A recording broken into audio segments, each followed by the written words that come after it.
Hello good evening students. आपके अपने YouTube channel रोजगार विद पूनम पे सभी मेरे प्यारे बच्चों का स्वागत है। कैसे हो बच्चों? सब उम्मीद है अच्छे होंगे और अपनी पढ़ाई आप लोग अच्छे से कर रहे होंगे, क्योंकि अब अच्छे से करनी भी पड़ेगी। अब एचटेट का एग्जाम बहुत पास में आ गया है। जो पहले एचटेट का एग्जाम पोस्टपोन होके ये हो गया था कि पता नहीं अब कब होगा, अब पॉसिबिलिटीज हैं 11 और 12 जनवरी को। ठीक है, तो देखो हमने साइकोलॉजी का सारा सिलेबस पूरा कर लिया है अपने ही चैनल पे, और अब हम प्रैक्टिस पेपर कर रहे हैं। मैंने डे फर्स्ट प्रैक्टिस पेपर कराए थे, डे सेकंड कराए थर्ड, और आज हमारा है डे फोर्थ। ऐसे ही हम जब तक पेपर नहीं होगा ऐसे ही प्रैक्टिस पेपर करते रहेंगे बच्चों।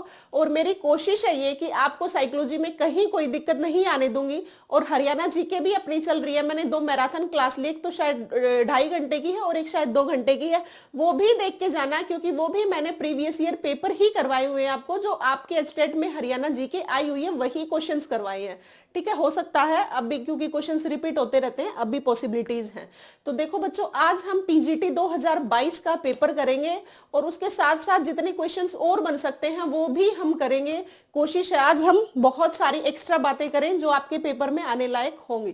ठीक है, देखो आज हमारा है डे फोर्थ और आज हम पीजीटी 2022 में जो चाइल्ड डेवलपमेंट का बोल लो या साइकोलॉजी का बोल लो, आज हम पेपर वो सोल्व करेंगे। ठीक है, प्रीवियस ईयर क्वेश्चंस कर रहे हैं, डे फोर्थ है, पीजीटी 2022 का पेपर करेंगे बच्चों आज हम। ठीक है, देखो फर्स्ट क्वेश्चन, एक प्रकार का बुद्धि परीक्षण। जिस भी बच्चे ने इंटेलिजेंस का टॉपिक नहीं पढ़ा है बच्चों, वो मैंने स्टार्टिंग में ही जब क्लासेस शुरू की थी, मैंने स्टार्टिंग का टॉपिक ही इंटेलिजेंस करवाया है, बहुत डिटेल में कराया है। आपके जितने क्वेश्चन बन सकते हैं ना उससे कहीं ज्यादा करवाया है। आप सिर्फ वो क्लासेस लेके चले गए ना तो कहीं पे भी आपको एक्स्ट्रा कुछ भी नहीं पढ़ने की जरूरत, कोई बुक मत उठाना, कोई नोट्स कुछ भी मत पढ़ना, लेकिन बस जितना करवाया हुआ है वो जरूर पढ़ के जाना है। ठीक है, क्योंकि मैंने जितना हो सकता था ना वो सारे क्वेश्चन, इससे बाहर कुछ नहीं आएगा, वो पढ़ गए तो इंटेलिजेंस में से जो क्वेश्चन आएंगे आपके मार्क्स बिल्कुल नहीं कटेंगे। ठीक है बच्चों, मैंने उसमें सारी डिटेल में कराई हुई है। तो देखो ये बुद्धि परीक्षण आ गया, इसलिए मुझे याद आ गई वो बात। देखो, एक प्रकार का बुद्धि परीक्षण जिसमें प्रश्नों का कठिनाई स्तर क्रमशः बढ़ता है तथा समय कारक गौण रहता है। देखो कई तो क्वेश्चन आएंगे लॉजिकल बेस्ड, मतलब कई तो आएंगे फैक्ट्स, आपसे पूछ लेंगे एक कारक बुद्धि का सिद्धांत किसने दिया, द्विकारक, एक यूनिफैक्टर है, 2 फैक्टर इस टाइप से, या मल्टी फैक्टर जो बहुबुद्धि का सिद्धांत है वो किसने दिया। कई आएंगे इंटेलिजेंस के टॉपिक में भी आपके आईक्यू लेवल पे समझ के उत्तर देने की जरूरत होती है, वो क्वेश्चन। ये एक ऐसा ही क्वेश्चन है। देखो क्या दिया है, एक प्रकार का बुद्धि परीक्षण, मतलब बुद्धि परीक्षण का एक प्रकार है जिसमें प्रश्नों का कठिनाई स्तर क्रमशः बढ़ रहा है, मतलब डिफिकल्टी लेवल क्या हो रहा है बच्चों, इंक्रीज हो रहा है, तथा समय कारक गौण है। इसका मतलब टाइम की कहां है, क्या है वहां पे, क्या है उसका कोई महत्व ही है ही नहीं, मतलब लेवल को बताया गया है। मैंने फर्स्ट क्लास में बताया था, वहां पे ये बताया था, उसमें टाइम को बताया गया था, और जो उसका क्या था लेवल था वो इक्वल था, और उसमें टाइम को बढ़ाया गया था। तो उसमें मैंने बताया था वो स्पीड टेस्ट था। क्या था उसमें, टाइम पूछा गया था, हमने क्या टेस्ट किया था, स्पीड टेस्ट। उसी में मैंने एक बात आपको भी बताई थी, जब लेवल बढ़ता है तो वो क्या होता है बच्चों, वो होता है उसका वर्बल, क्या सॉरी पावर टेस्ट। क्या होता है, पावर टेस्ट। आपका जैसे जैसे लेवल बढ़ता है और आप उन चीजों को सोल्व कर पाते हो, इसका मतलब आपका वो क्या टेस्ट हो रहा है, वो पावर टेस्ट हो रहा है। जब टाइम को बढ़ाया जा रहा है तो लेवल इक्वल है, उसमें कठिनाई लेवल है या जो डिफिकल्टी लेवल वो इक्वल है, उसमें कोई चेंज नहीं किया जा रहा। लेकिन क्या है, आप उसके लेवल को जब बढ़ा दोगे तो पावर टेस्ट होगा, और जब टाइम को बढ़ा दोगे तो बच्चों वो स्पीड टेस्ट होगा। ठीक है, तो देखो इसका आंसर क्या हुआ, हमारा बी आंसर है। ए टाइप ऑफ, जिस भी बच्चे को हिंदी में समझ ना आए वो बच्चे इंग्लिश में देख लेना। ठीक है, क्लासेस बाइलिंगुअल रहेंगी, चाहे हिंदी मीडियम के हो स्टूडेंट्स, चाहे इंग्लिश मीडियम के, किसी को कोई प्रॉब्लम नहीं आएगी। देखो इंग्लिश में फिर पढ़ लेते हैं एक बार। A type of intelligence test in which the difficulty level of question gradually increase.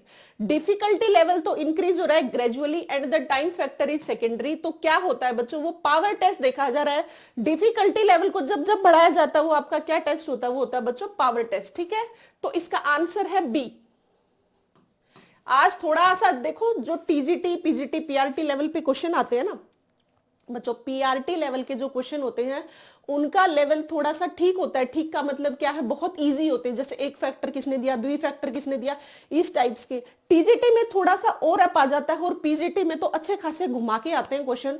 आपको सिर्फ दिमाग के साथ देना है पेपर। जैसे देखो, अब मैंने बताया इंटेलिजेंस के कई तो फैक्ट्स दे दिए, वो तो पीआरटी में पूछ लेंगे, लेकिन थोड़ा सा घुमा के, पर वहां पे सिर्फ लॉजिकल थिंकिंग लगानी है आपको। देखो यहाँ पे आपको अगर साइकोलॉजी नहीं पढ़ी हुई तो भी आप सोल्व कर पाते। जब आपको क्वेश्चन समझ ना आए तो आप उस क्वेश्चन को 2 बार पढ़ लेना, डेफिनेटली उस आप आंसर तक पहुंच जाओगे।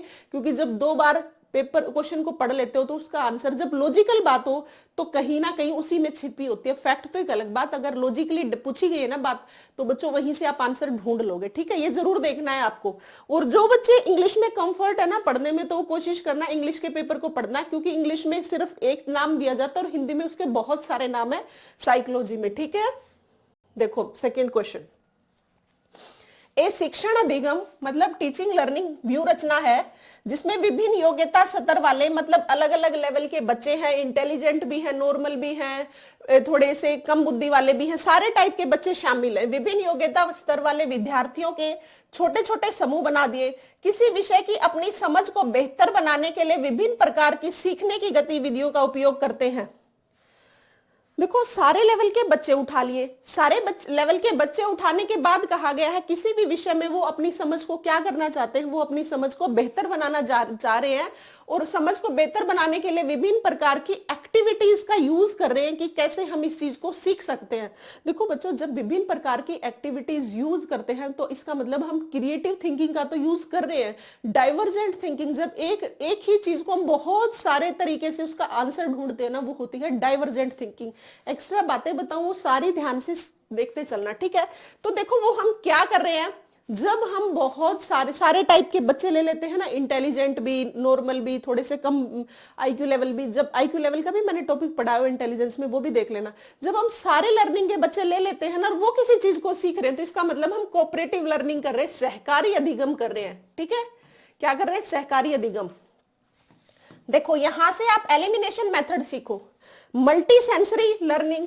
क्या आप एक चीज में मल्टी सेंसरी लर्निंग नहीं, बहुत सारे बच्चे हैं लेकिन एक विषय को क्या कर रहे हैं, बनाने के लिए विभिन्न प्रकार की सीखने की गतिविधियों का प्रयोग कर रहे हैं किसी भी एक विषय पे। ये नहीं हो सकता, टीम टीचिंग का तो है ही नहीं, यहाँ पे कोई टीम नहीं बनाई जा रही है, यहाँ बच्चों को सिखाया जा रहा है। प्रोग्राम लर्निंग तो ये है ही नहीं, तो क्या बच गया, कोऑपरेटिव लर्निंग। साफ वैसे भी पता लग रहा था, तो आंसर है बच्चों बी। ये पीजीटी 2022 का पेपर कर रहे हैं हम, ऐसे ही हम सारे प्रीवियस ईयर पेपर करेंगे। ठीक है, देखो अब next question, Spranger classification of personality is related to which approach of personality assessment. देखो बच्चों, पर्सनालिटी का टॉपिक है ना, बहुत बच्चे कह रहे हैं कि मैम पर्सनालिटी के टॉपिक को हटा दिया गया सिलेबस से। मैं किसी को कभी गलत सलाह देना नहीं चाहती। मान लो आपका अब की बार कह रहे हैं कि आपके सिलेबस से हटा दिया, मान लो, लेकिन पिछली बार भी तो इन्होंने अलग से सिलेबस दिया था, लेकिन पेपर में तो जब पेपर में बच्चे बैठे तो पेपर में सिलेबस कुछ और था, पेपर में दे कुछ और रखा था, तो आप कैसे विश्वास कर लोगे।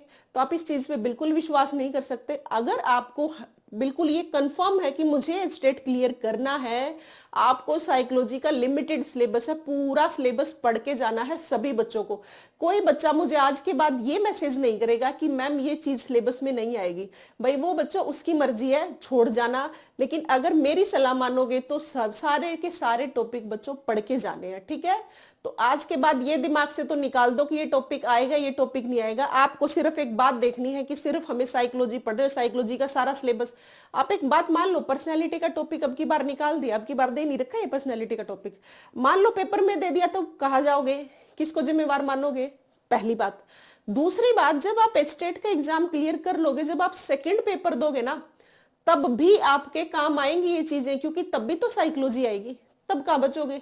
फिर आ गया तो फिर कहोगे 0.25 से सिलेक्शन नहीं हुआ, फिर पछतावा कहां जाएगा। इसीलिए कहती हूं जब से पढ़ना शुरू करो ना, इतना पढ़ लो कि वहां से रिलेटेड आसपास में जो भी बातें आपको सारी आनी चाहिए। ठीक है, तो देखो ये पर्सनालिटी असेसमेंट में से पूछा गया, स्प्रेंजर का पूछा गया, और स्प्रेंजर की जो क्लासिफिकेशन है ना, विच अप्रोच, तो उसकी थी टाइप अप्रोच। किसकी थी, टाइप अप्रोच। ये पर्सनालिटी मेजरमेंट में से है, प्रिंसिपल्स में से, तो स्प्रेंजर ने दी थी, वो दी थी टाइप अप्रोच। ये याद रखोगे स्प्रेंजर की। और यहां से आप ये भी याद रखोगे जो ये है ना टाइप अप्रोच थी, ये आलपोर्ट व शील गुण, ये याद रखना है। शील गुण, शील गुण का सिद्धांत किसने दिया था? ट्रेट अप्रोच बोलते हैं शील गुण का सिद्धांत। शील गुण उपागम ये लिख रखा, देख लो, ये पूछा जाता है मेनली, आपको याद रखना है। ये दिया था आलपोर्ट व कैटल ने, ठीक है, आलपोर्ट व कैटल ने दिया था। अगर दोनों ऑप्शन में है तो बेस्ट है ही बात, दोनों पे टिक करना। अदरवाइज एक पूछा जाए तो आपको टिक करना है आलपोर्ट ने। एक बार पेपर में आया था बच्चों लास्ट टाइम में 16 पीएफ किसने दिया था? पर्सनैलिटी का ही, आपको ये भी याद रखना है 16 पीएफ मेरे प्यारे बच्चों कैटल ने दिया था। जितनी बातें बताऊं ना ये सारी सुनते चलना, और वही पूरा ही टॉपिक पढ़ना है तो फिर मैंने सिलेबस करा रखा है उसमें से कर लेना, लेकिन जितनी इंपॉर्टेंट बातें बताऊं वो सारी करते रहना, और बीच बीच में जो टॉपिक बताऊं वो नहीं आता है चैनल पे जाके देख लेना, वो भी कर लेना। रीजन कि आपको वो टॉपिक मैंने सारे करा रखे हैं, अब मैं यहाँ कराने लगी तो बच्चों 1 घंटे में तो वो टॉपिक ही पूरा होगा, और इंपॉर्टेंट जो बताऊं वो तो बिल्कुल गांठ बांध लेना, आपके पेपर में 100% आपको मिलेगा, ठीक है। तो देखो आलपोर्ट कैटल हो गया। 16 पीएफ किसने दिया था मेरे प्यारे बच्चों? ये दिया था कैटल ने। देखो नेक्स्ट क्वेश्चन, तो इसका आंसर है बच्चों बी, ठीक है। टीजीटी और पीआरटी लेवल पे आएंगे फैक्ट्स, पीजीटी लेवल पे आएगी लॉजिकल थिंकिंग। बहुत सारे क्वेश्चन फैक्ट्स पे बेस्ड नहीं होंगे। पीजीटी लेवल क्योंकि थोड़ा सा लेवल पीआरटी और टीजीटी से ऊपर हो गया, और ऊपर से इसमें आपका दिमाग देखा जाता है कि आप किसी चीज के बारे में कितना सोचते हो। देखो, विच of the following is not a symptoms of good mental health of A students, मतलब क्या लक्षण नहीं है एक स्टूडेंट्स के गुड मेंटल हेल्थ के लिए। क्वेश्चन ये पूछा गया, निम्नलिखित में से कौन सा विद्यार्थियों के अच्छे मानसिक स्वास्थ्य का लक्षण नहीं है। देखो अब ये कोई फैक्ट्स बेस नहीं है ना, आपको समझना है सिर्फ वो क्वेश्चन को और फिर उसका आंसर देना है। इसमें अगर आपने साइकोलॉजी नहीं पढ़ी हुई है, आपको पता है हमें सिर्फ बच्चों को पढ़ाना है, और बच्चों को पढ़ाने के लिए हमें उनका बिहेवियर जानना बहुत जरूरी है। कौन सा बच्चा किस टाइप से सीखता है, मानते हो ना। अच्छी मेंटल हेल्थ के लिए बच्चों के क्या क्या सिम्टम्स है ये भी हमें देखना पड़ता है, क्योंकि हमें टीच करना है। देखो, काल्पनिक दुनिया में रहना क्या अच्छे मेंटल हेल्थ के लक्षण हैं? बैलेंस इन लाइफ क्या है? Knowledge of our potential and limitation, free from understanding worries. देखो, काल्पनिक दुनिया में रहता है क्या मेंटल हेल्थ वाला बच्चा? जीवन में संतुलन होता है? बिल्कुल होता है। जीवन में मेंटल हेल्थ की पहचान ही यही है कि वो अपनी लाइफ में बैलेंस तरीके से हर चीज को करता है। तो ये तो आंसर नहीं है, पूछा गया है नहीं है। एक इस नहीं का भी बहुत ध्यान रखना है सभी बच्चों को। एचटेट के आज मैं चौथा पेपर करा रही हूं, मैंने सभी में क्या देखा है, ज्यादा से ज्यादा क्वेश्चन नहीं के पूछे गए हैं। तो बच्चों टाइम आपके पास 150 क्वेश्चन है, 150 मिनट है, और साइकोलॉजी का पेपर जो 30 मार्क्स चाइल्ड डेवलपमेंट है ना, वो थोड़ी सी लेंथी आती है। तो बच्चों को कंफ्यूज नहीं होना। जब मैंने फर्स्ट टाइम एचटेट दिया था ना, तब मैं पहले पेपर बहुत सारे करके गई थी, तब क्लियर किया था। तो मैं स्टार्टिंग में तो मैं खुद भी कंफ्यूज हुई थी। रीजन, बहुत बड़े बड़े क्वेश्चन दे दिए, मैं डर गई कि यार मुझे तो साइकोलॉजी आती ही नहीं है। नहीं, ऐसे आप लोगों को भी नहीं डरना जैसे मैं डरी थी। अब मुझे पता है कि बिल्कुल नहीं डरना होता, क्योंकि क्वेश्चन की लेंथ तो लंबी है लेकिन आंसर उसी में छिपा होता है। तो किसी भी बच्चे को क्वेश्चन की लेंथ देके चाइल्ड डेवलपमेंट है डरना नहीं है, बहुत ईजी आएगा। आराम से पढ़ना, एक बार समझना है तो दूसरी बार पढ़ना, फिर आराम से आप जरूर आंसर निकाल पाओगे। डरना किसी भी बच्चे को नहीं है। जो लोग कहते हैं एचटेट के पेपर मुश्किल होते हैं, नहीं, बिल्कुल नहीं होते। आप मेरे साथ एक बार बने रहो, पढ़ के देखो, फिर बताना।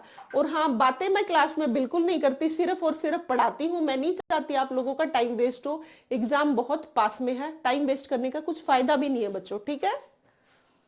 देखो, कौन सा विद्यार्थियों के अच्छे मानसिक स्वास्थ्य का लक्षण नहीं है? तो बैलेंस करके तो वो बच्चे चलते हैं।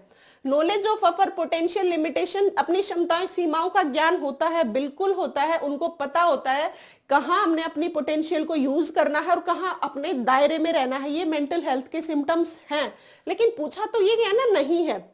अवांछित चिंताओं से मुक्त, बिल्कुल बेवजह की चिंताएं वो नहीं करते। जैसे कुछ लोग होते हैं ना, हर बारी यार ये हो गया, अब क्या करूं यार, ये हो गया, तो ऐसे वो बिल्कुल नहीं होते। लेकिन वो रियलिटी बेस्ड चीजें देखते हैं। और पूछा क्या गया, नहीं लिविंग इन फैंटेसी वर्ल्ड, बिल्कुल नहीं। वो काल्पनिक चीजों में नहीं जीते, वो रियलिटी बेस्ड चीजों से जीते हैं। तो पूछा भी ये लक्षण नहीं है, तो ये मेंटल हेल्थ का बच्चों लक्षण नहीं है। आंसर है ए, ठीक है। और सभी बच्चे, हाँ मेरे पास थोड़ी देर पहले मैसेज आया था कि मैम पीडीएफ कहाँ मिलेगी। बच्चों आज से बिल्कुल आप लोगों को पिछली क्लास की भी पीडीएफ मिल जाएगी और ये क्लास पूरी होते ही जरूर सभी बच्चों को पीडीएफ मिलेगी। और हाँ, जो बच्चे आज नए जुड़ रहे हैं वो सभी पहले तो चैनल को सब्सक्राइब करोगे, ठीक है, जरूर सब्सक्राइब कर लेना। क्लास पसंद आए तो सभी को लाइक भी करना है। अगर कुछ भी डाउट है एचटेट से रिलेटेड, हरियाणा जीके में, हरियाणा करंट में, या फिर साइकोलॉजी में, साइकोलॉजी के प्रैक्टिस पेपर में, तो जरूर कमेंट डाल देना, मैं जरूर सोल्व करके जरूर आपके, मैं देखती हूँ क्लास खत्म होने के बाद, मैं बीच में कभी नहीं देखती क्लासेस के बीच में कि मैं आपकी ये देखूं, ठीक है। मैंने लाइव, अब तो चलो मैं रिकॉर्डेड डाली हूँ, अदरवाइज जब मैं लाइव डालती हूँ तब भी मैं नहीं देखती हूँ, क्योंकि मैं बाद में ही देखती हूँ। अगर मैंने इसे ध्यान दिया तो आधा ध्यान तो मेरा उधर जाएगा, ठीक है। अच्छा, एक और बात, नोटिफिकेशन को अपनी को ऑन रखना है ताकि आपको पता लगता रहेगा किस टाइम कौन सी क्लासेस आ रही है। अब पीडीएफ से रिलेटेड किसी को कोई प्रॉब्लम नहीं आएगी, जरूर मेरा टेलीग्राम चैनल इसी नाम से है, रोजगार विद पूनम पे आज की क्लास जरूर डल जाएगी बच्चों, तो पैनिक होने की जरूरत नहीं है, देख लेना आराम से फिर, ठीक है। तो जीवन में संतुलित होता है, ये होता है, ये होता है, लेकिन ये नहीं होता। आंसर है ए, फोर्थ का ए। अब देखो नेक्स्ट, जब किशोर अपने माता पिता पर, एडोलसेंस की बात चल रही है यहाँ, एडोलसेंस की पहचान आप सभी को पता है ना, वो किसी को कुछ नहीं समझते, अपने आप को ही हीरो मानना, किसी एक को नायक मान लेना, वर्कशिप वाली बताई नहीं थी, हीरो पूजा वाली बात थी, ये सारी किसकी थी, एडोलसेंस की हमने पढ़ी थी। जब एक किशोर अपने माता पिता पर क्रोध दिखाने में असमर्थ होता है, मतलब अपने माता पिता पे गुस्सा नहीं कर सकता, तो वह अपना क्रोध अपने छोटे भाई पर प्रकट कर देता है। भाई माँ बाप पे तो गुस्सा कर नहीं पाए तो छोटे भाई पे कर दिया। यह किस प्रकार की रक्षात्मक युक्ति का एक उदाहरण है? यह होता है बच्चों डिस्प्लेसमेंट का। जब आप एक चीज को वहां पे, वो जो गुस्सा है वहां पे नहीं उतार पाए क्योंकि आपके पेरेंट्स आपसे बड़े हैं, और उस पे ना उतार के जब आप छोटे भाई पे, डिस्प्लेसमेंट का मतलब आप जहां करना था ना उसको आपने घुमा के दूसरी जगह यूज कर दिया। जैसे भाग मिल्खा सिंह भाग में, उनको देखा होगा ना कितने गुस्से में है, लेकिन उन्होंने क्या किया था फिर बाद में, उन्होंने अपना किसमें, वो जो गुस्सा है किसमें चेंज कर लिया, खेल में चेंज कर लिया। तो यही बात यहाँ पे पूछी गई है कि एक बच्चा है किशोर, वो अपने माता पिता पे गुस्सा नहीं कर सकता, तो उसने वो गुस्सा किस पे उतार दिया, अपने छोटे भाई पे उतार दिया। तो वो बच्चों क्या होता है, डिस्प्लेसमेंट होता है, ठीक है। रिग्रेशन, रिप्रेशन, चीजों का दमन करना। आपको कोई चीज अच्छी लग रही है तो ठीक है, गुस्सा आया लेकिन आप उस चीज को बोल नहीं पा रहे, इसका मतलब आपने उस गुस्से को क्या कर लिया, रिप्रेशन कर लिया, अपने अंदर दमन कर लिया, आने पे उसका यूज भी किया, ठीक है। तो आंसर है बच्चों डी, फिफ्थ का। देखो नेक्स्ट क्वेश्चन, पियाजे के संज्ञानात्मक विकास सिद्धांत के अनुसार संज्ञानात्मक संरचना की वह मूलभूत इकाई जो किसी संज्ञानात्मक व्यवहार के क्रियान्वयन में मदद कर कहलाती है। क्या कहा गया है? अकॉर्डिंग टू जीन पियाजे, आप याद रखोगे जीन पियाजे ने संज्ञानात्मक विकास का सिद्धांत दिया था। जीन पियाजे ने एक नैतिक विकास का भी दिया था और जीन पियाजे ने संज्ञानात्मक विकास के सिद्धांत भी दिया था। जीन पियाजे ने अपने एक्सपेरिमेंट अपने ही बच्चों पे किया था और वटसन ने भी क्या है, अब क्या जो भी प्रैक्टिकल किया था वो किस पे किया था, अपने ही बच्चों पे किया था। जीन पियाजे की 4 स्टेजेस बताई थी संज्ञानात्मक विकास की, वो याद रखनी है सभी को, मैंने बताई थी फर्स्ट, एक बार सुन लो, इंपॉर्टेंट है। सेंसरी मोटर स्टेज जो होती है 0 से 2 इयर्स तक, फिर बताई थी जिसे मैंने संवेदी इंद्रिय अवस्था, सेकंड बताई थी मैंने प्री ऑपरेशनल, पूर्व औपचारिक अवस्था, ठीक है।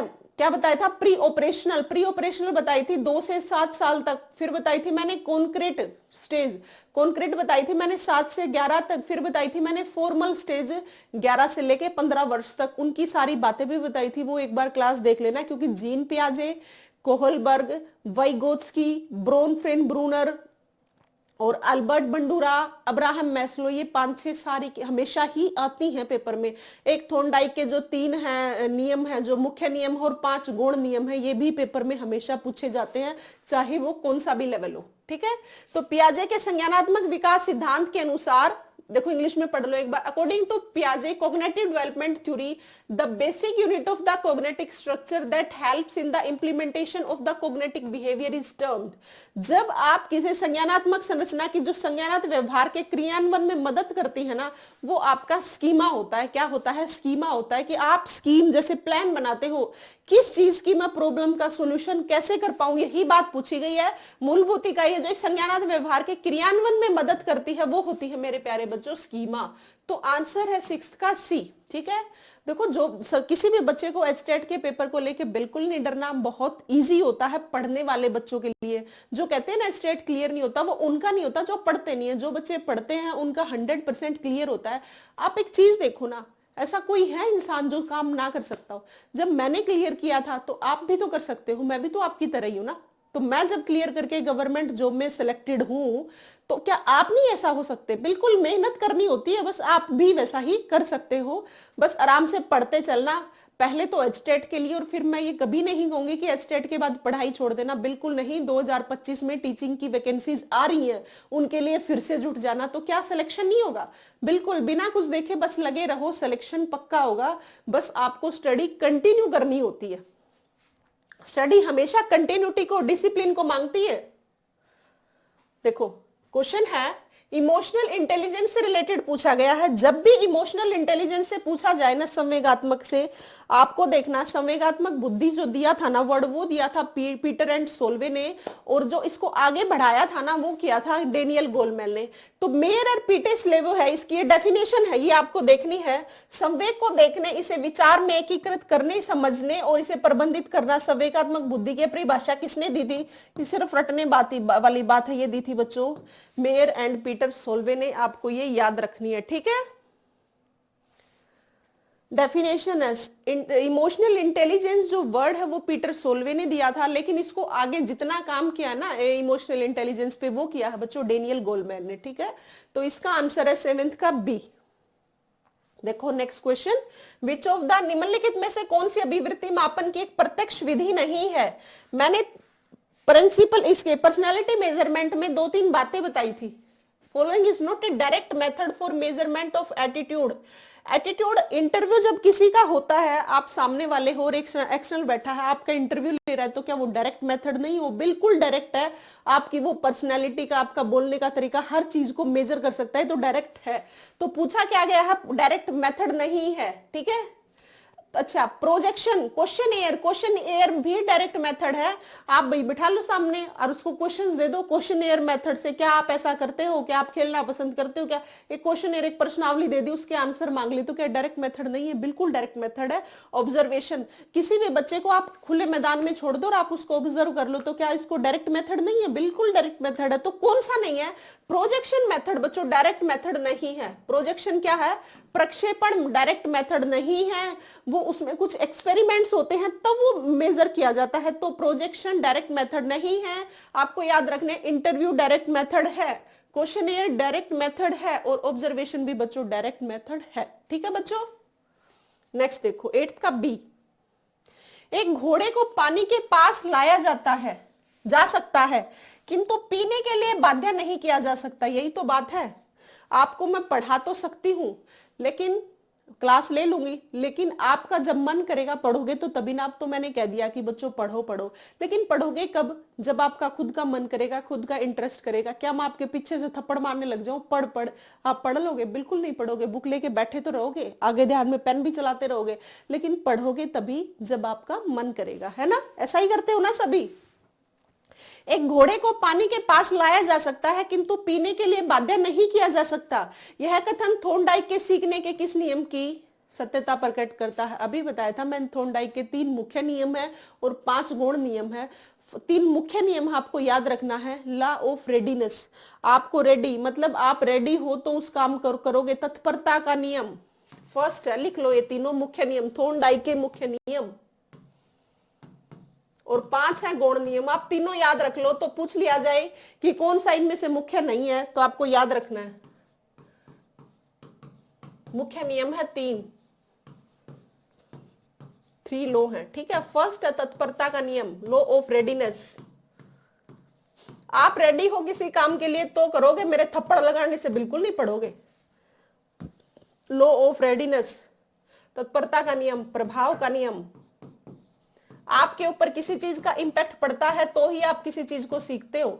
आपको कह दिया जाए शाबाश आपने बहुत किया, अच्छा किया, तो आप इंटरनली मोटिवेट होते हो, आप पे अच्छा इंपैक्ट आया है, तो आप उस चीज को दोबारा से करने के लिए उत्सुक हो जाओगे। प्रभाव का नियम, तत्परता का नियम, और थर्ड है अभ्यास का नियम।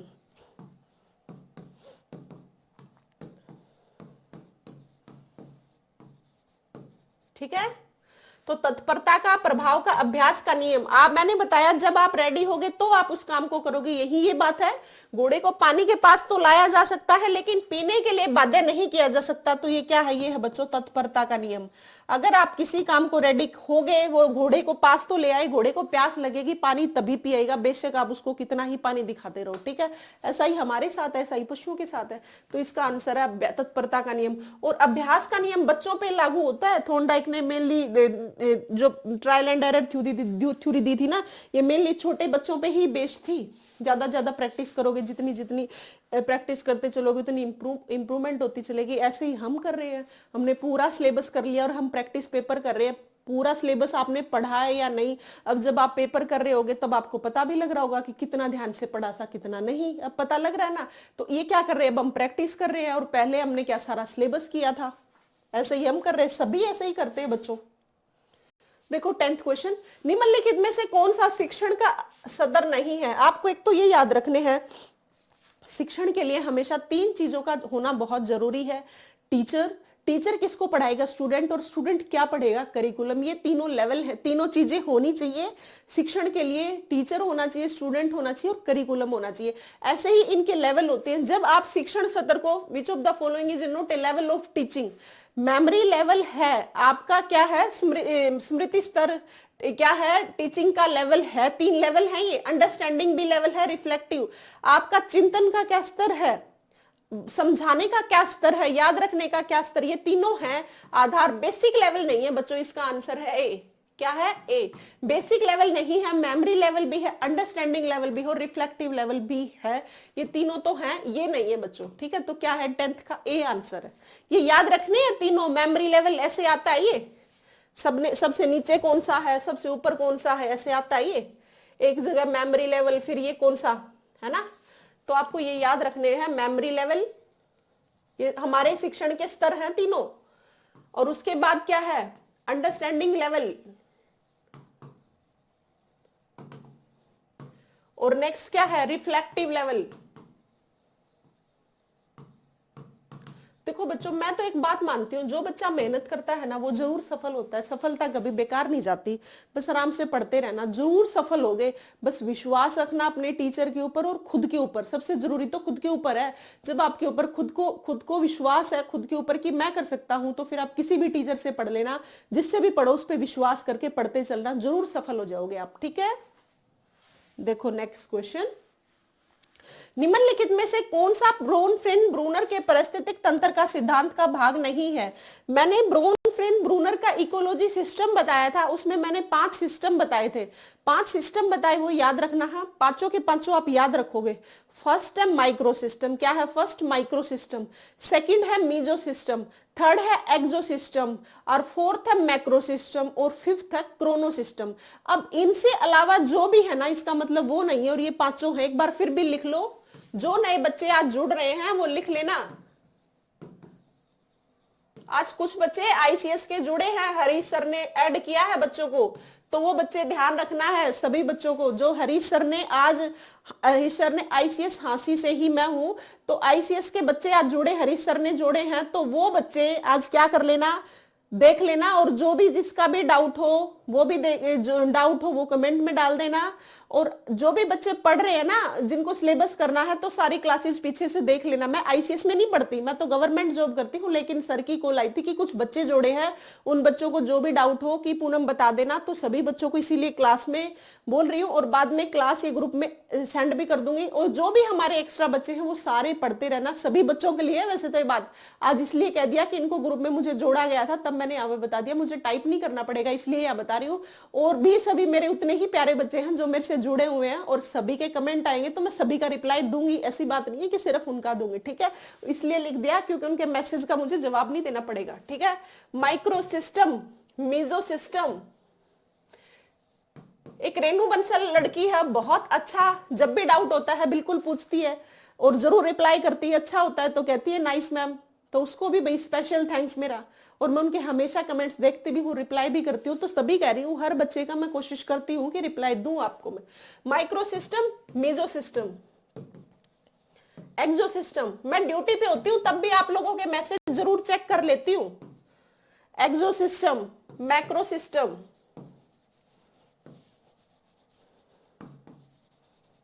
और फिफ्थ है क्रोनोसिस्टम। तो इनसे अलावा बच्चों जो भी है ना वो सिस्टम नहीं है, और ये 5 सिस्टम है। पांचों सिस्टम आपको याद रखने हैं, इंग्लिश में ही याद रखना, नहीं तो हिंदी में कंफ्यूज हो जाओगे। देखो हिंदी में भी ऐसे ही दे दिए, माइक्रो, मैक्रो, माइनर, मेजो, ऐसे ही दे दिए, तो आप हिंदी में भी क्या याद करोगे, ऐसे लिख दे। इसीलिए कह रही हूँ ये सारे आपको याद रखने, ठीक है।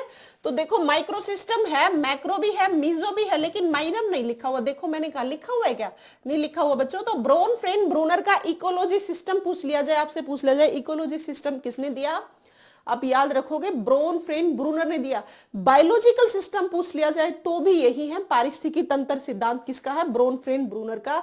अगर सेकंड आ जाए बायोलॉजिकल तो भी आपको याद रखना है बच्चों, 11 का आंसर है सी। नेक्स्ट क्वेश्चन देखो, संवेग के मूल प्रवृत्ति के संदर्भ में कौन सा युग्म सही नहीं है। मैंने मूल प्रवृत्तियां बताई हैं, मूल प्रवृत्ति हमारी 14 है, और वो दी थी मैकडूगल ने, याद रखोगे। मूल प्रवृत्तियां किसने दी थी, मैकडूगल ने दी थी। पिछली ही बार पीआरटी के पेपर में आया था कि मूल प्रवृत्तियों के ये प्रवृत्तियां, इनके प्रवर्तक कौन है, तो आपको याद रखने हैं वो बच्चों मैकडूगल, और इन्होंने 14 टाइप की मूल प्रवृत्तियां बताई थी, ठीक है। जैसे फियर हो गया, डर हो गया, तो स्केप कर जाते, पूछा ये है कि नहीं है, संदर्भ में कौन सा युग्म सही नहीं है, ये बात पूछी गई है, तभी कह रही हूं, नहीं पे विशेष ध्यान रखना है। ओनरशिप का कलेक्शन बिल्कुल होता है बच्चों। वंडर, जब आप किसी चीज को आश्चर्य होते हो तो देखिए आपने, तो आपके अंदर जिज्ञासा होगी कि ये चीज मैंने देखी है, देखूं तो सही इसमें क्या क्या निकलेगा, ये चीजें होती हैं। भय, इस फियर, आप डर गए तो उस चीज से आप भागने की कोशिश करते हो, एस्केप, वहां से पलायन कर जाते हो, ये भी होता है। वंडर का क्यूरियोसिटी भी होता है, ओनरशिप का कलेक्शन भी होता है, एंगर का रिप्लेशन नहीं होता, गुस्से का रिफ्लेक्स, आप किसी चीज को चेंज नहीं कर देते तो एंगर का रिपल्सन नहीं होता, ये तीनों होते हैं। तो आंसर है बच्चों ए, 12 का ए। नेक्स्ट देखो, किशोरों का सामाजिक विकास करने हेतु कौन सा तरीका सर्वाधिक उपयुक्त है। किशोरों का विकास करने के लिए कौन सा तरीका एक उपयुक्त है। देखो, सामाजिकरण पर चर्चा, क्या आप सामाजिकरण पे चर्चा करोगे किशोर बच्चे को, एडोलसेंस बच्चे को बिठा के, तो क्या वो सामाजिकता उसमें आ जाएगी, नहीं, चर्चा करने से नहीं आएगी, उसको ये चीजें दिखाने से। आप जैसा बिहेवियर करोगे वैसे ही आपके, तभी तो कहते हैं घर का माहौल अच्छा होना चाहिए, तभी वैसे सीखते हैं। और खासकर एडोलसेंस, आपके आसपास में जैसा एनवायरमेंट है बच्चे वही सीख जाते हैं। तो सामाजिकरण पे चर्चा करने से नहीं होगा, आप आसपास में वैसा माहौल बनाना पड़ेगा, वैसी एक्टिविटी करोगे तब जाके वो बच्चे सीखेंगे वैसे का वैसा। सामाजिकरण मूल्यों पर निबंध प्रतियोगिता, इजी कंपटीशन करने से कभी सोशल वैल्यू डेवलप नहीं होती। ऑर्गेनाइजिंग ग्रुप एक्टिविटी, ये हो सकता है आप बहुत सारे ग्रुप में बच्चों को बैठा दो, उनको चीजें सिखा दो, तो वैसा ही बिहेवियर किया, और एक एडोलसेंस बच्चा बिठा दिया, उनको देख के वो भी वैसा ही बिहेवियर करेगा, तो वो एक्टिविटी में क्या सीख लिया उसने, सामाजिकरण हुआ है, उसका सामाजिक विकास हुआ है। कब होगा, जब ऑर्गेनाइजिंग करोगे ग्रुप एक्टिविटीज जब आपने ऑर्गेनाइज की, सामूहिक गतिविधियों का आयोजन किया, वहां से बच्चा बिल्कुल सीख जाता है। तो इसका आंसर है 13 का सी। मैस्लो के आवश्यकता पदानुक्रम सिद्धांत के अनुसार सम्मान की आवश्यकता किस प्रकार की आवश्यकता है। मैंने आपको मोटिवेशन का टॉपिक पढ़ाया था, उसमें अब्राहम मैस्लो की हिरार्की थ्योरी बताई थी बच्चों। हिरार्की थ्योरी मैं भी अभी मैंने थोड़ी देर पहले भी बोला था कि अब्राहम मैस्लो की जो ये टॉपिक बताया मैंने बताया था कि ये मैस्लो की एक थ्योरी है, तो ये वही आ गई थोड़ी देर पहले। थोंडाई का भी क्वेश्चन आया, पीजीटी लेवल, टीजीटी, पीआरटी सभी में आता है, किसी में थोड़ा इजी वो लेवल के अकॉर्डिंग होता है, किसी में थोड़ा मुश्किल। तो हिरार्की थ्योरी आपको याद रखनी है, क्वेश्चन आ जाए नीड ऑफ हिरार्की थ्योरी किसकी है, याद रखोगे अब्राहम मैस्लो की है, ठीक है। तो अब्राहम मैस्लो की हिरार्की थ्योरी में 5 स्टेप्स है, ये देख लो एक बार, ये पांचों के पांचों याद रखने हैं आपको। देखो फर्स्ट है शारीरिक आवश्यकताएं, क्या है फर्स्ट, शारीरिक आवश्यकताएं। शारीरिक आवश्यकताएं सबसे पहली जरूरत है, जैसे भूख, प्यास, नींद, काम, विश्राम, ये सारी चीजें आपकी शारीरिक आवश्यकताएं हैं। ये इंटरनली मोटिवेट होते हो, आपको प्यास लगी तो आप इंटरनली मोटिवेट होते हो कि पानी पीना है, किसी दूसरे को मोटिवेट करने की जरूरत नहीं है कि भाई आपको पानी पीना नहीं, प्यास लगेगी तब आप ऑटोमेटिकली पी जाते हो। तो ये आपकी आंतरिक आवश्यकता है, शारीरिक आवश्यकता है, ठीक है। सेकंड है सुरक्षा की आवश्यकता। सुरक्षा की आवश्यकता में जैसे आपका घर है, भाई आपकी खाने पीने की इच्छा तो पूरी होगी, तो सेकंड आप क्या इच्छा करते हो, क्या आवश्यकता है आपकी, आपकी सुरक्षा चाहते हो ना आप, तो सेकंड क्या है, सुरक्षा, जैसे घर, ठीक है। थर्ड आपका खाना पीना पूरा हो गया, आपका घर हो गया। आप थर्ड टाइम क्या चाहते हो, तीसरे नंबर पे आप स्नेह चाहते हो। जो आपका समाज है आस पास में, आप उनसे क्या उम्मीद करते हो कि सारे आस पड़ोस में हैं, घर वाले हैं, पड़ोसी अड़ोसी हैं, पूरी सोसाइटी है, वो आपसे क्या करे, स्नेह करे, प्रेम करे, ये आप चाहते हो थर्ड, ठीक है। आप फोर्थ नंबर पे चाहते हो सब कुछ हो गया, आपकी शारीरिक आवश्यकताएं भी पूरी हो गई, आपकी सुरक्षा भी होगी, आपकी स्नेह भी होगी। फोर्थ नंबर पे आप सम्मान, सभी से क्या चाहते हो, सम्मान, और ये सारी चीजें ले लेते हो, फिर आपको आत्म सिद्धि हो जाती है, मतलब सेल्फ एक्चुअलाइजेशन, मतलब कि मेरी सारी की सारी इच्छाएं क्या हो गई, पूरी हो गई। तो याद रखोगे पांचों के पांचों मैस्लो की हिरार्की थ्योरी में है। सबसे पहले एक इंसान चाहता है कि मेरी शारीरिक आवश्यकताएं पूरी हो, भूख प्यास नींद काम विश्राम जितनी भी है, जब ये सारी पूरी हो जाती है तब एक इंसान सुरक्षा चाहता है, मतलब घर वगैरह, ये आपकी सुरक्षा है। तो सेकंड है सुरक्षा। थर्ड नंबर पे स्नेह, जो आप अपनी सोसाइटी है उससे प्यार प्रेम स्नेह चाहते हो। फोर्थ नंबर पे आप चाहते हो सम्मान, कि सभी सोसाइटी वाले सम्मान करें, मैं सभी का सम्मान करूं, लोग मेरा सम्मान करें, तो ये है फोर्थ नंबर पे। और फिफ्थ नंबर पे जब ये सारी चीजें पूरी हो जाती हैं तो आप चाहते हो सेल्फ एक्चुअलाइजेशन, मतलब आत्म सिद्धि चाहते हो, ठीक है। तो हो गए याद। तो देखो ये क्या है, सारी की सारी सम्मान की आवश्यकता, भी तो बताया है कि समाज में चाहते हो आप सम्मान, तो यही है मैस्लो की आवश्यकता पदानुक्रम सिद्धांत के अनुसार। सम्मान की आवश्यकता किस प्रकार की, तो ये बच्चों सामाजिक आवश्यकता है। आप समाज से अपना सम्मान चाहते हो, रिस्पेक्ट चाहते हो कि आस पड़ोस में सोसाइटी वाले मेरा क्या करे, सम्मान करे। तो बच्चों ये हो गए हमारे 14 क्वेश्चन, देख लो एक बार। नेक्स्ट पे चलते हैं फिर।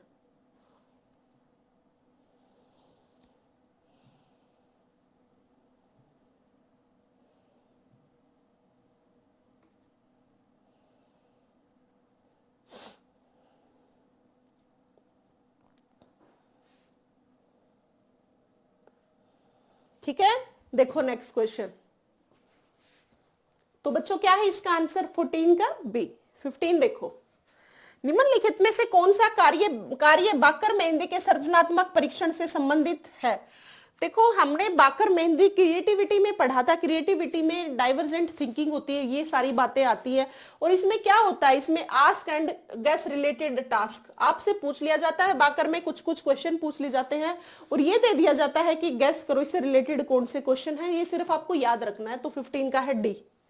नेक्स्ट देखो, निम्नलिखित में से कौन सा कथन व्यक्तिगत विभिन्नताओं के संदर्भ में नहीं है, मतलब व्यक्तिगत विभिन्नता के संदर्भ में सही नहीं है। तीन बातें तो हैं, एक इंडिविजुअल डिफरेंसेस हर इंसान में होते हैं, मैं बिल्कुल डिफरेंट हूं, आप मेरे से डिफरेंट हो। थर्ड, एक ही माँ के चार बच्चे हैं, चारों के चारों में इंडिविजुअल डिफरेंसेस है, बिल्कुल सेम तो ट्विंस भी नहीं होते, उनमें भी इंडिविजुअल डिफरेंसेस होते हैं। और पूछा गया है कि इंडिविजुअल डिफरेंसेस में क्या सही नहीं है, इसका मतलब तीन तो हैं और एक सही नहीं है।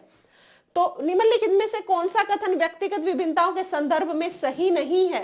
कोई भी दो व्यक्ति पूर्णतः समान नहीं हो सकते, बिल्कुल नहीं हो सकते। एक माँ बाप के ट्विंस भी सेम नहीं हो सकते, उनमें भी इंडिविजुअल डिफरेंसेस होते हैं बच्चों। व्यक्तिगत विभिन्नताएं अलग अलग क्षेत्रों से संबंधित हो सकती हैं, बिल्कुल हो सकती हैं। जैसे मैं पढ़ाना जानती हूं तो क्या जरूरी है कि सारे बच्चे पढ़ाना सीख जाएंगे, नहीं। कोई बच्चा किसी फील्ड में परफेक्ट होगा, कोई किसी फील्ड में, कोई किसी फील्ड में, हर किसी में क्या है, इंडिविजुअल डिफरेंसेस हैं। तो इसका मतलब ये भी आंसर नहीं हो सकता, ये भी आंसर नहीं हो सकता। पूछा क्या गया है, संदर्भ में सही नहीं है, ये नहीं जरूर ध्यान रखना है बच्चों सभी को। व्यक्तिगत विभिन्नताएं विकास के विभिन्न आयामों को प्रभावित करती हैं, बिल्कुल करती हैं। इंडिविजुअल डिफरेंसेस हैं, आपके डेवलपमेंट को बिल्कुल इंपैक्ट डालती हैं, ठीक है। व्यक्तिगत विभिन्नताएं केवल आनुवंशिकता के कारण उत्पन्न होती है, ये जो बात है ना केवल, ये बहुत बड़ी गड़बड़ की होती है साइकोलॉजी में। ये केवल तो होता ही नहीं है, सारी चीजें मिलके एक इंसान का विकास होता है। सोसाइटी में लगा लो, चाहे हेरिडिटी से एनवायरमेंट, सबका कॉम्बिनेशन से एक इंसान का विकास होता है। तो व्यक्तिगत विभिन्नताएं केवल आनुवंशिकता के कारण उत्पन्न होती है, ये बात बिल्कुल गलत है। अब आप एक बात बताओ, खाली आनुवंशिकता के बेस पे कैसे मान लोगे आप। मैं कुछ पढ़ाना सीख लिया और एक दूसरे बच्चे को कुछ और फील्ड दे दी, तो क्या वो खाली आनुवंशिकता के बेस थी? नहीं, बिल्कुल नहीं। आप केवल जो वर्ड होता है ना, ये हर चीज को बांध देता है, रिस्ट्रिक्टेड, ये बातें गलत होती है। केवल व्यक्तिगत विभिन्नता आनुवंशिकता के कारण उत्पन्न नहीं होती, इसके लिए बहुत सारे क्राइटेरियाज होते हैं। तो इसका आंसर है मेरे प्यारे बच्चों डी।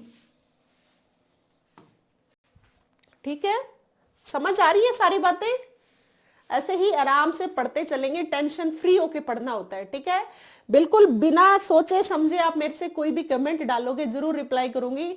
ऐसा मत सोचना कि मैडम सिर्फ पढ़ाती रहती है, ना कोई बातें करती, बहुत रूडली बिहेव की, ऐसा बिल्कुल नहीं है। आराम से पढ़ेंगे, बस मेरी कोशिश ये होती है कि मैं आप बच्चों का टाइम वेस्ट ना करूं, सिर्फ पढ़ाने पे ध्यान दूं, ठीक है। जितनी देर भी पढ़ाऊं बस पढ़ाऊं, टाइम वेस्ट ना हो आप लोगों का, ये मेरी कोशिश है। अब मैं आके यहाँ 4 बातें बता के 70 बातें कर गई तो उसका कोई लॉजिक नहीं बनता। आप पढ़ने आए हो और मैं पढ़ाने आई हूं, अपना काम सिर्फ यही करना है, ठीक है। देखो नेक्स्ट क्वेश्चन, वो is the cold father of trade theory for study of personality. अभी बताया था मैंने, इसका मतलब ये इंपॉर्टेंट है। ट्रेड थ्योरी है आलपोर्ट एवं कैटल की, और 16 पीएफ वो दिया था कैटल ने। ये बात याद रखनी है। शील गुण जैसे कुछ आंतरिक होते हैं, संतोष की, भय की, क्रोध की, गुस्से की, हर्ष की, सारे अपने इंटरनली हैं, सारी चीजें, सारे इमोशंस इंटरनली हैं। तो ये शील गुण है हमारे व्यक्तित्व अध्ययन की। शील गुणी विधि के जनक है आलपोर्ट, आपको याद रखना है। तो शील गुण के लिए कौन है बच्चों? आलपोर्ट। वो is called the father of trade theory for study of personality, वो है बच्चों आलपोर्ट, याद रखोगे, ठीक है। नेक्स्ट क्वेश्चन देखो, संप्रेषण कौशलों के निम्नलिखित युग्मों में से कौन सा सूचना प्राप्त करने हेतु सही है? इंग्लिश में पढ़ लो एक बार। Which of the following pairs of communication skill is correct for receiving the information. जब किसी भी बच्चों को इंफॉर्मेशन रिसीव करनी है, मतलब आपको लेनी है, जैसे अब मैं पढ़ा रही हूं तो आप क्या कर रहे हो? आप सुन रहे हो, आपको इंफॉर्मेशन चाहिए, मतलब आपको साइकोलॉजी, एचटेट की साइकोलॉजी पढ़नी है, ठीक, आपने समझ ली। आप साइकोलॉजी किस किस वे में पढ़ रहे हो? या तो मेरे से सुन रहे हो, मैं पढ़ा रही हूं तो आप सुन रहे हो ना, एक तो ये तरीका है आपने इंफॉर्मेशन रिसीव करने का। उसके बाद दूसरा तरीका क्या करोगे? आप बुक्स को पढ़ोगे तो आप इंफॉर्मेशन को रिसीव करोगे। यही 2 तरीके होते हैं किसी भी इंफॉर्मेशन को रिसीव करने के। तो ये 2 तरीके हैं, कौन कौन से? देखो अब कहां पे है, सुन के और पढ़ के। लिसनिंग या रीडिंग, 2 ही चीजें आपको इंफॉर्मेशन दे सकती हैं, रिसीव कर सकते हो आप कहीं से इंफॉर्मेशन, ये 2 ही तरीके हैं। तो 18 का है बच्चों सी, सुनना और पढ़ना, आंसर सी, ठीक है। देखो नेक्स्ट, ट्रायर्की थ्योरी बताई थी मैंने। ट्रायर्की थ्योरी है बच्चों स्टर्नबर्ग की। त्रितंत्रीय सिद्धांत किसने दिया? पेपर में ये भी आया हुआ, ये याद रखोगे, ये दिया था स्टर्नबर्ग ने। और बहुबुद्धि का सिद्धांत दिया था हार्वर्ड गार्डनर ने। एक कारक सिद्धांत दिया था बिने ने, और द्विकारक किसने दिया था? आप बताओगे, वो दिया था स्पीयरमैन ने, ठीक है। तो त्रितंत्र सिद्धांत में से कौन सा बुद्धि का एक प्रकार नहीं है? स्टर्नबर्ग ने 3 बातें बताई हैं, एनालिटिकल, क्रिएटिव, थ्योरेटिकल, प्रैक्टिकल। कौन सी नहीं बताई? आप बताओ। त्रितंत्र है, 3 है, एनालिटिकल है, थ्योरेटिकल है, प्रैक्टिकल है। ये क्रिएटिव है ना, ये इसका प्रकार नहीं है त्रितंत्र में, ये नहीं बताया, क्रिएटिव नहीं बताया। तो 19 का है आंसर बी, ठीक है बच्चों।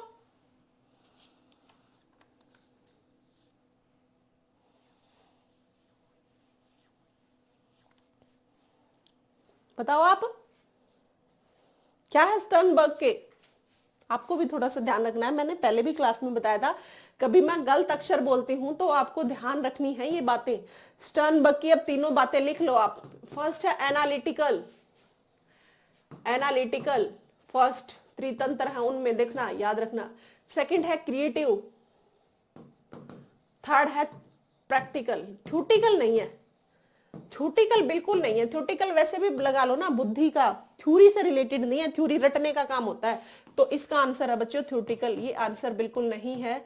आंसर है 3 सैद्धांतिक, ये नहीं है, ठीक है, रखोगे याद। ठीक है, तो चीजें बताई जाए तो थोड़ा सा अपना भी दिमाग लगाया करो, कभी गलत बोल दूं तो मैं।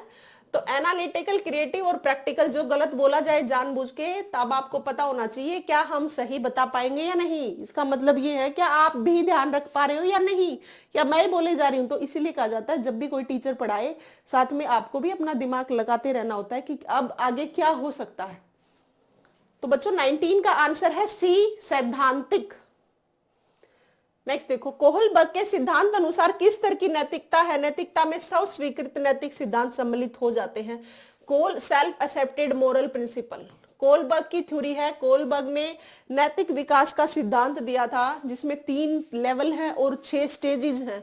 पूर्व परंपरागत स्तर, परंपरागत, प्री कन्वेंशनल, कन्वेंशनल और पोस्ट कन्वेंशनल, ये 3 स्टेजेस बताई हैं। 4 से 7 साल तक, 7 से 11 साल तक और 11 से 15 साल तक ये स्टेजेस हैं, सॉरी लेवल हैं, और 6 स्टेजेस हैं। जैसे फर्स्ट है दंड एवं आज्ञा पालन का, सेकंड है साधन सापेक्षता का, ऐसे ही आगे सम्मान से रिलेटेड आ जाएगा, आत्म सिद्धि, ये मैं बिल्कुल नहीं बताऊंगी यहाँ, सिर्फ मैंने लेवल बताए हैं आपको। क्या है, 3 है, 6 स्टेजेस है। कोलबर्ग का नैतिक विकास का सिद्धांत बहुत डिटेल में किया हुआ है, जो पे क्वेश्चन बन सकते हैं वो सारे बता रखे हैं, आप क्लास को देख लेना, ठीक है। तो देखो ये जो बातें हैं ना सेल्फ एक्सेप्टेड वाली, ये इसमें आती हैं, किसमें आती हैं, पोस्ट कन्वेंशनल में आती हैं। रीजन क्या है इसका पोस्ट कन्वेंशनल में आने का, पोस्ट कन्वेंशनल में है ना जो सेल्फ एक्सेप्टेड मोरल प्रिंसिपल, ये 11 से 15 या 11 से 18 वर्ष के बच्चे में ये गुण होते हैं। कौन से, कि कुछ सेल्फ एक्सेप्टेड, मैं कुछ खुद करूं, या फिर हम मोरल प्रिंसिपल, हम कुछ चीजें सीखें, तो ये इस एज में होती हैं। 3 ही हैं level, pre conventional, conventional, post conventional, इनकी 6 स्टेजेस है, वो सारी याद रखनी है। इसका आंसर है पोस्ट कन्वेंशनल, आंसर है बच्चों सी, 20 का सी आंसर। निम्नलिखित में से कौन सी किशोरावस्था की एक सामान्य विशेषता नहीं है? किशोरावस्था की 3 चीजें हैं, एक नहीं है, बताओ आप इसको। It is a transitional period, बिल्कुल चेंज का है। It is a period of unrealism. It is time for search of identity. It is threshold of puberty. किशोरावस्था का टॉपिक मैंने आपको बहुत सारा डिटेल में बताया है और बहुत इजी आंसर है। इसका आंसर आप खुद करोगे, कमेंट में डालना। जिसमें बच्चे को नहीं आएगा मैं जरूर बता दूंगी आपको, कमेंट देखती हूं मैं सभी के, लेकिन आप इसका आंसर खुद बताओगे अपना दिमाग लगा के। जिसको एडोलसेंस पढ़ रखा है तो वो जरूर टिक कर पाएगा, नहीं पढ़ रखा तो पढ़ लेना, अदरवाइज आप बहुत इजी है, इसका आंसर खुद बताओगे। ये मैंने आपके लिए छोड़ दिया बच्चों, ठीक है। नहीं आएगा तो बता दूंगी कल की क्लास में मैं। देखो, वो develop the thematic appreciation test of personality assessment. Personality assessment का मैंने 4 पेपर कराए हैं और 3 पेपर में आया है। TAT थीमेटिक एप्रिसिएशन टेस्ट ये दिया था मॉर्गन एवं मुर्रे ने। 30 कार्ड बताए थे, इनमें से 10 कार्ड्स मेल के थे, मेल्स। अब तीसरी बार बता रही हूं क्लास 4 में, देख लो, 10 कार्ड फीमेल के थे और 10 कार्ड्स बोथ थे मेल एंड फीमेल्स के, ठीक है। तो क्या है, ये किसका है, विकसित किया था मॉर्गन एवं मुर्रे ने। इसका आंसर है बच्चों ए। ये शील गुण का दिया था। आइजेंक किसका, शारीरिकता के आधार पे टाइप, सामाजिकता के आधार पे टाइप था, ठीक है। इस टाइप से सारी बातें बताई हुई हैं। 22 का ए आंसर है बच्चों। नेक्स्ट क्वेश्चन देखो, ध्यान से पढ़ना। ये जो रीइंफोर्समेंट का है ना, जब मैंने स्कीनर की एक थ्योरी कराई थी थ्योरीज में, लर्निंग के टॉपिक में, ऑपरेंट कंडीशनिंग की थ्योरी, जिसे SR थ्योरी बोलते हैं, स्टिमुलस रिस्पॉन्स थ्योरी, उसमें मैंने रीइंफोर्समेंट का टॉपिक, पूरी क्लास में एक रीइंफोर्समेंट का टॉपिक करा रखा है, जिसमें मैंने फिक्स रेशियो क्या है, वेरिएबल क्या है, ये सारी बातें बता रखी है। एक बार वो क्लास देखना। अब तो मैं इसका आंसर बता रही हूँ, लेकिन जब वो क्लास देख लोगे ना, उसके बाद ये क्लास, ये क्वेश्चन बहुत इजीली सोल्व कर पाओगे। पहले तो ये रीइंफोर्समेंट के क्वेश्चन नहीं आते थे, अब पिछले 2-3 साल से बच्चों रीइंफोर्समेंट का जरूर क्वेश्चन आ रहा है। जब आप उसको पढ़ लोगे ना तो फिर आराम से कर पाओगे। आपके पेपर में अब की बार भी आएगा रीइंफोर्समेंट का टॉपिक, आप सभी बच्चों को जरूर करके जाना है, ठीक है। देखो, जब एक निश्चित संख्या में प्रतिक्रियाओं के बाद ही अधिगमकर्ता को पुनर्बलन प्रदान किया जाता है, तो ये किस प्रकार का पुनर्बलन है? देखो एक बार, what type of reinforcement schedule it is when reinforcement provided to the learner only after a certain number। जब भी कभी सर्टेन नंबर की बात आ जाए ना, इसका मतलब वो फिक्स्ड होता है। क्या होता है, फिक्स्ड होता है। वो कौन सी रेशियो होती है, इंटरवल टाइम की बात नहीं हो रही यहाँ पे। तो ये पुनर्बलन प्रदान किया जाता है निश्चित संख्या में। जब संख्या की बात आएगी ना तो रेशियो आएगा, और जब टाइम वेरिएबल हो रहा होगा तो वो क्या आएगा, वहां टाइम से बात आएगी। और रेशियो को क्या कर दिया, फिक्स कर दिया। फिक्स कैसे, सर्टेन नंबर दे दिए, तो ये क्या हो गया, फिक्स रेशियो। इसका आंसर हो गया 23 का ए आंसर। पियाजे के नैतिक विकास सिद्धांत के अनुसार किशोरावस्था है, नैतिक विकास का सिद्धांत दिया था पियाजे ने। ये कौन सा है, ये है स्टेज ऑफ ऑटोनोमस मोरालिटी। ये क्या है, stage of autonomous morality. Jean पियाजे ने एक संज्ञानात्मक विकास का सिद्धांत दिया है, एक नैतिक विकास का सिद्धांत दिया है। तो उनमें से ये आंसर है नैतिक विकास में, तो इसका आंसर है स्टेज ऑफ ऑटोनोमस मोरालिटी। देखो नेक्स्ट क्वेश्चन, निम्नलिखित में से कौन सा कारक अधिगम को सकारात्मक रूप से प्रभावित करता है? ये पेपर आज का थोड़ा सा टफ है, बजाय कि तीनों पीछे मैंने जो कराए हैं। तो किसी भी बच्चे को टेंशन लेने की जरूरत नहीं है, हम आराम से कर लेंगे। जो भी PGT के पेपर दे रहे हैं तो साइकोलॉजी की टेंशन बिल्कुल मत लेना। आप लोगों का पेपर तक मैं बहुत सारी प्रैक्टिस करके भेजूंगी, कम से कम मैं बता रही हूँ 1000 क्वेश्चन करवा के भेजूंगी। 1000 थोड़े नहीं होते, आपको तो क्वेश्चन 30 ही मिलेंगे पेपर में। तो जिनको लग रहा है अब मुश्किल है, थोड़े दिनों बाद इनको मुश्किल लगने बंद हो जाएंगे। ऐसे ही हम डेली प्रैक्टिस करते रहेंगे तो बिल्कुल पेपर में लगेगा फिर कि बहुत इजी लगेगा। प्रैक्टिस पहले करके जानी होती है, ठीक है। मैदान में उतरने से पहले योद्धा को तैयार होके जाना पड़ता है, ना कि ऐसा ही डायरेक्ट मैदान में कूद गए, ऐसा नहीं होता, ठीक है। योद्धा को पहले तैयारी करनी होती है और ऐसे ही हम करके चले जाएंगे, हम अपने योद्धा हैं। निम्नलिखित में से कौन सा कारक अधिगम को सकारात्मक रूप से प्रभावित करता है? फैक्टर पॉजिटिवली अफेक्ट लर्निंग, क्या पॉजिटिवली अफेक्ट करता है लर्निंग को? मीनिंगलेस कंटेंट है, कंटेंट ऐसा है जिसका कोई मतलब ही नहीं है, क्या वो पॉजिटिव इफेक्ट डालेगा? बिल्कुल नहीं डालेगा लर्निंग पे। लैक ऑफ मैच्योरेशन, अगर आपके अंदर मैच्योरेशन नहीं है, मैच्योरिटी नहीं है, तो क्या आपका लर्निंग अच्छा होगा? बिल्कुल नहीं होगा। लैक ऑफ मोटिवेशन, आप मोटिवेट हो ही नहीं, मोटिवेटेड कोई बच्चा है ही नहीं, तो आप एक अपने आप से लगाओ। अब मैं आपको पढ़ा रही हूं, आपको खुद को जब तक ये नहीं लगता कि मैं स्टेट का तैयारी नहीं करूंगा, जब आप इंटरनली मोटिवेटेड नहीं हो, तब तक मैं आपको कैसे पढ़ा सकती हूँ? बिल्कुल भी नहीं। पढ़ने के लिए मेरे प्यारे बच्चों आपको मोटिवेट होना पड़ेगा, तब आप कहीं जाके किसी चीज की तैयारी कर पाते हो। तो ये चीजें तो नहीं है। इंफॉर्मेशनल फीडबैक, ये बात बिल्कुल सही है, आपके पास इंफॉर्मेशन आती रहे, आपको फीडबैक मिलता रहे, तो आपकी अच्छी लर्निंग हो सकती है। तो 25 का डी आंसर है, ठीक है। नेक्स्ट क्वेश्चन देखो। रोहित प्रशंसा पाने हेतु दूसरों की सहायता करता है, यह एक उदाहरण है। मोटिवेशन होता है जब आप किसी चीज को मोटिवेट होते हो, किसी चीज को करने के लिए। आप इंटरनली भी मोटिवेट हो सकते हो, आप एक्सटर्नली भी मोटिवेट हो सकते हो। इंटरनली का कल मैंने क्वेश्चन करवाया था, इंटरनली कैसे होते हो? जैसे आपके पास बहुत सारे बच्चे हैं, आप कहीं जगह जॉब करते हो, आपको सैलरी कम देते हैं, लेकिन आप उन बच्चों को पढ़ा के इतने संतुष्ट हो जाते हो कि आपके लिए पैसे कोई मैटर करते ही नहीं। तो ये आपका इंटरनल मोटिवेशन का एग्जाम्पल बताया है मैंने, कि सैलरी कोई मैटर नहीं कर रहे, आपको आनंद आ रहा है, खुशी आ रही है बच्चों को पढ़ा के, तो वो क्या हुआ? इंटरनली मोटिवेटेड हो। और आप चाहते हो कोई काम किया और दूसरे आपकी तारीफ करे, जो ये तारीफ चाह रहे हो ना आप, लोगों से कोई अवार्ड है, प्रशंसा है, कि सोसाइटी आपकी तारीफ, ये सारे एक्सटर्नल मोटिवेशन है। तो देखो क्या है, this is an example, Rohit helps others to get praise, praise करने के लिए। तो ये क्या है? बाह्य अभिप्रेरणा का उदाहरण है, ये बाह्य का है, इंटरनली बिल्कुल नहीं है, क्योंकि आप दूसरे से तारीफ चाहते हो। तो 26 का बी आंसर है बच्चों। देखो एक नेक्स्ट क्वेश्चन है, एक 15 वर्ष का बालक की बुद्धि लब्धि क्या होगी जबकि उसकी मानसिक आयु 12 है? मैंने आपको इंटेलिजेंस के टॉपिक में पढ़ाया था, टर्मन ने एक आईक्यू फॉर्मूला दिया था 1916 में। टर्मन ने आईक्यू फॉर्मूला दिया था इंटेलिजेंट क्वोशिएंट का 1916 में, ठीक है। फॉर्मूला था बच्चों, mental age divided by chronicle age multiply by 100। मानसिक आयु वास्तविक आयु मल्टीप्लाई 100, लिख लो इसको। मानसिक आयु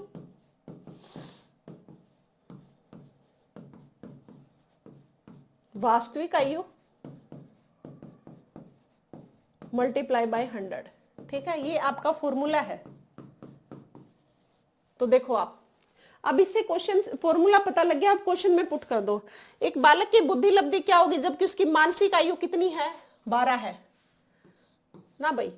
इसकी वास्तविक आयु 15 दे रखी थी, ये दे रखी है इंग्लिश में, अच्छा दे दी, इंग्लिश में भी दे दी। जो है एक 15 वर्ष के बालक की बुद्धि लब्धि क्या होगी? बालक तो है 15 साल का, जबकि उसकी मेंटल लेवल है 12 साल की, और वास्तविक कितनी है? 15। तो ये इसका क्वेश्चन है, फॉर्मूले में रख दिया। 3 चौके 12, 3 पंजे 15, 5 20 100, तो 20 चौके 80। तो इसका मतलब, और नॉर्मल होता है 19 to 110 तक आईक्यू लेवल होता है एक सामान्य बच्चे का। जो एवरेज बच्चा होता है उसका आईक्यू लेवल 90 से 110 होता है, और ये क्या है? 80। इसका मतलब सामान्य से क्या है? वो बच्चा कम है। तो आंसर है बच्चों ए। इस टाइप का भी फॉर्मूला पेपर में आता है, आपको लेवल दे दिया जाता है बच्चे का, मानसिक आयु इतनी है, वास्तविक आयु इतनी है, तो रियल में कितनी होगी? तो आपको याद रखनी है, ये होगी 90 से 110 तक का सामान्य, 140 से ऊपर प्रतिभाशाली, और 90 से 110 के नीचे का थोड़ा सा जड़ मूड, मूर्ख, माइल्ड, मॉडरेट, सीवियर, ये मैंने बताई हुई है, ये बातें देख लेना। देखो अब एक शिक्षक के रूप में आप विद्यार्थियों की सृजनात्मकता का विकास करने हेतु निम्नलिखित में से कौन सा कार्य नहीं करोगे? आप एक टीचर हो, आपको एक बच्चे की क्रिएटिविटी को बढ़ाना है, डेवलपमेंट करनी उस चीज की, तो आप कौन सा ऐसा काम है जो नहीं करोगे? इसका मतलब 3 तो ऐसे काम है एक टीचर के द्वारा किए जाएंगे, वो चौथा कौन सा है जो नहीं किया जाएगा? आपको ये बताना है। इनकरेजमेंट ऑफ ओरिजिनलिटी, क्या करोगे? सृजनात्मकता विकास करने के करने हेतु निम्नलिखित में से कौन सा कार्य नहीं करोगे? टीचर होने के नाते आप क्या नहीं करोगे? उसकी आपकी क्रिएटिविटी को आपको बढ़ाना है। मूल मंत्र को एनकरेजमेंट ऑफ ओरिजिनलिटी, बिल्कुल जो भी काम करेगा क्रिएटिव बच्चा आप उसकी तारीफ करोगे, उत्साह बढ़ाओगे, ये तो आप करते हो, लेकिन पूछा क्या गया है क्या नहीं करोगे? तो आप ये तो करोगे। रिमूवल ऑफ फियर, आप उसके डर को भी दूर करोगे कि ये काम करो, डरने की कोई जरूरत नहीं, ऐसा तो आप करोगे। पूछा क्या गया? नहीं करना। फ्रीडम टू रिस्पॉन्ड, जब भी कोई रिस्पॉन्स देगा आप उसको फ्रीडम दोगे, अगर फ्रीडम नहीं दोगे तो क्या वो बच्चा रिस्पॉन्स कर पाएगा? नहीं, वो बच्चा डर के रहेगा। तो ये तीनों तो है नहीं, तो बच क्या गया? यही बच गया, अवॉइडेंस ऑफ डाइवर्जेंट थिंकिंग। आप अवॉइडेंस डाइवर्जेंट थिंकिंग को अवॉइड कर ही नहीं सकते, क्योंकि एक क्रिएटिव बच्चे के लिए डाइवर्जेंट थिंकिंग का होना बहुत जरूरी है। जब एक क्रिएटिव बच्चे के अंदर डाइवर्जेंट थिंकिंग होगी तभी तो उसकी सृजनात्मकता का विकास होगा। और पूछा क्या गया है? सही नहीं है, तो यही सही नहीं है। आप डाइवर्जेंट बच्चे के साथ ऐसा नहीं कर सकते, क्रिएटिव बच्चे के साथ। तो आंसर है मेरे प्यारे बच्चों 28 का डी। देखो नेक्स्ट, विकास जो केंद्र से परिधि की ओर बढ़ता है वो क्या होता है? एक तो होता है केंद्र से परिधि, दोनों देख लो, और एक होता है परिधि से केंद्र। ये दोनों याद रखना आप, एक नहीं। पेपर में ये भी पूछा जा सकता है परिधि से केंद्र। जब पे पूछा जाए केंद्र से परिधि के अंदर तो आपको याद रखना है प्रोक्सिमल, बी आंसर है। वैसे भी इसका क्या है? केंद्र से परिधि पूछा जाए तो प्रोक्सिमल, और जब परिधि से केंद्र पूछा जाए तो आप याद रखोगे सेफेलिक कोडल। क्या है? सेफेलिक कोडल, ये इसका आंसर है, सेफेलिक कोडल। ठीक है, तो इसका आंसर क्या हुआ? बी। पूछा गया केंद्र से परिधि, जब केंद्र से परिधि पूछेगा तो प्रोक्सिमेडिस्टल होगा, और जब परिधि से केंद्र पूछेगा तब होगा सेफेलिक कोडल। तो बच्चों 29 का आंसर है बी। नेक्स्ट क्वेश्चन है हमारा, भूख प्यास किस प्रकार का अभिप्रेरक है? अभी बताया था, भूख प्यास जो आप इंटरनली मोटिवेट होते हो कि आपको प्यास लगी है तो किसी दूसरे को मोटिवेट करने की जरूरत नहीं है कि भाई आपको पानी पिया। अभी एग्जांपल बताया था, आप प्यास लगते ही खुद ही पानी पियोगे, इसका मतलब आप उसके लिए मोटिवेशन क्या आपकी इंटरनल है, आपके शरीर को जरूरत पड़ी है। तो वो क्या है बच्चों? वो आंतरिक है, आपने अर्जित नहीं करनी, उसको बाहर से नहीं मिला, सोशल नहीं है। भूख प्यास, नींद, काम, विश्राम, ये सारी चीजें क्या है? ये आपकी आंतरिक है। तो बच्चों आंसर है 30 का सी। ठीक है, आज ये हमारा पेपर था बच्चों, पीजीटी 2022 का पेपर। उम्मीद है बहुत बच्चों को समझ आ गया होगा। जिन बच्चों को टफ लगा आज का पेपर, टफ डरना बिल्कुल नहीं है, किसी भी बच्चे को नहीं डरना। हम ऐसे ही प्रैक्टिस पेपर करते रहेंगे, एक दिन वो सारे पेपर आपको इजी लगने लग जाएंगे। पेपर से पहले बहुत सारे क्वेश्चंस करवा दूंगी तो आपको लास्ट में डर लगेगा ही नहीं। इतने पेपर कर जाओगे आपको आदत पड़ जाएगी कि यार ये क्वेश्चन था, ये क्वेश्चन था। एक तो आपकी टाइम की जो एक्यूरेसी है वो तो बनेगी, स्पीड भी बढ़ेगी। तो ऐसे ही हम करते रहेंगे बच्चों। ये हमारा पेपर था 4th पीजीटी 2022 का। ऐसे ही हम डेली पेपर करते रहेंगे साइकोलॉजी के। और बच्चों हरियाणा जीके के भी मैंने बहुत सारे टॉपिक कराए हैं। मैंने एक तो 2.5 घंटे की क्लास ली है, एक शायद 1.25 घंटे की क्लास ली है। तो उन दोनों को एचटेट से पहले सभी बच्चों को देख के जाना है, क्योंकि वो दोनों की दोनों सारे एचटेट में पूछे हुए क्वेश्चन और क्या एचटेट में पूछ सकते हैं वैसी बातें वो भी मैंने सारी बताई हुई है। क्वेश्चन के साथ साथ मैंने बहुत सारी एक्स्ट्रा बताई है, सिर्फ एग्जाम ओरिएंटेड बातें की गई है, बेवजह का, बिना टाइम वेस्ट किए हुए स्पीडली आराम से पढ़ाया गया, बिल्कुल समझ आएगा। वो दोनों आपको क्लास देख के जानी है। और साइकोलॉजी की अगर सब्जेक्ट पूरा सिलेबस पढ़ना है साइकोलॉजी का तो आप चैनल पे क्लासेज है उनको देख लेना। और जिन्होंने पढ़ रखा है तो अपनी प्रैक्टिस पेपर लगाते रहो, आराम से पेपर तक आराम से कर जाएंगे। 40 नंबर तो यहीं पूरे हो जाएंगे। और हरियाणा जीके की कौन सा क्या अध्यक्ष बना वो भी मैं करा दूंगी, हरियाणा की करंट भी आपको मैं करा के भेजूंगी। बस जुड़े रहना, आराम से पढ़ते रहना। कोई भी डाउट हो आपका कमेंट में डाल देना। और जो आज बच्चे नए जुड़े सब्सक्राइब कर देना।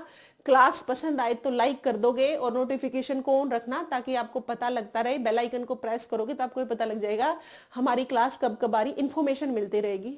थैंक यू बच्चों।